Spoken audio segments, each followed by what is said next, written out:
Pag ito ang niluto mo, sigurado, sabaw pa lang, ulam na. Sakto ang pait, asim at talagang masarap.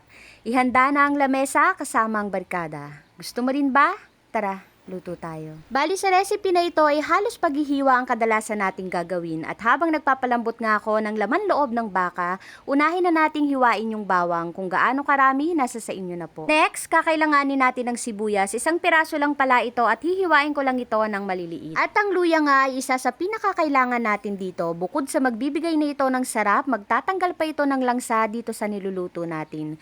Balatan lang natin ito at pwede nyo pala itong hiwain ng maliliit, pero ako malalaking hiwa yung gagawin ko. Next, kakailanganin din natin ng kalamansi. Hiwain natin ito at kunin natin yung pinakakatas. After 25 minutes, pinalamig ko lang pala muna ito at sakto na rin yung lambot. Mga laman loob po pala ito ng baka, hindi ko lang alam kung ano-ano itong mga ito. Basta nung bumili ako, sinabi ko lang na pampapaitan, hihiwain natin ito ng maliliit. At pag okay na lahat ng ating mga kakailanganin, sa isang kasirola, mag-isa tayo ng bawang, sibuyas at luya. Hihintayin lang natin ito na mag-aroma at once na mag-aroma na, ilagay na rin natin yung mga lamang loob ng baka na hiniwa natin kanina. Haluin ito at lutuin ng mga 3 minutes or hanggang sa mag-isa ito kasama ng mga bawang at sibuyas. Then timplahan na natin ng mga pampalasa, paminta, asin at isang beef cube. Hinalo ko lang pala uli ito, then ilagay na natin yung pinagpakuluan kanina. Takpan ito at hayaang kumulo ng mga ilang minuto. Mga 5 minutes ko lang yan pinakuluan, malambot naman na kasi yung lamang loob na nilagay natin. After 5 minutes, ilagay na natin yung apdo. Ito yung magbibigay pait dito sa ating niluluto. Kasama na yan pag bumili ka. Lagyan na rin natin ito ng pang-asim at kalamansi yung ilalagay ko. Nag-add din pala ako dito ng seasoning para mas lalong sumarap. Kayo na lang din po ang bahalang mag-adjust sa lasa kung gaano kapait, kaasim, kaanghang. Kung may kulang pa, mag-add na lang po kayo. And ready to serve na ang ating napakasarap na papaitan. Gusto mo rin ba? Tara, kain tayo.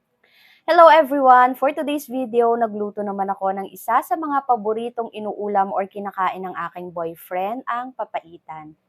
At medyo matagal na nga niyang nire-request sa akin yun. Kaya lang, dahil medyo busy ang lola niyo, so hindi ko siya napaglulutuan. At dahil may free time ako ngayon, so nagluto ako. At kung mapapansin pala ninyo, do sa paraan ng pagluluto ko, hindi ko dinurog yung sili. Kasi alam nyo naman, hindi ako mahilig talaga sa maanghang. So marami naman kaming extrang sili dito. So kung gusto nila ng maanghang, sila na lang yung bahalang maglagay. Tsaka kung mapapansin nyo pala, hindi mamantika itong niluto ko. Kasi tinanggal ko yung fats na nandun sa mga nilalagay sa papaitan. Bituka yata ng baka yun. Maraming fats kasi yun. So tinanggal ko yun para hindi mamantika itong ginawa ko. At yung sabaw naman nito, yung lasa niya mapait, maasim, at napakasarap.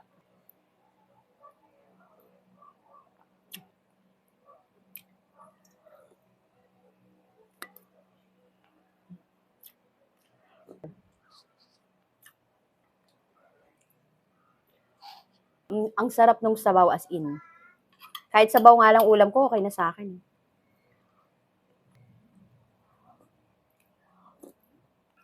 So kung mahilig din kayo sa papaitan, gaya namin, try nyo po yung recipe ko.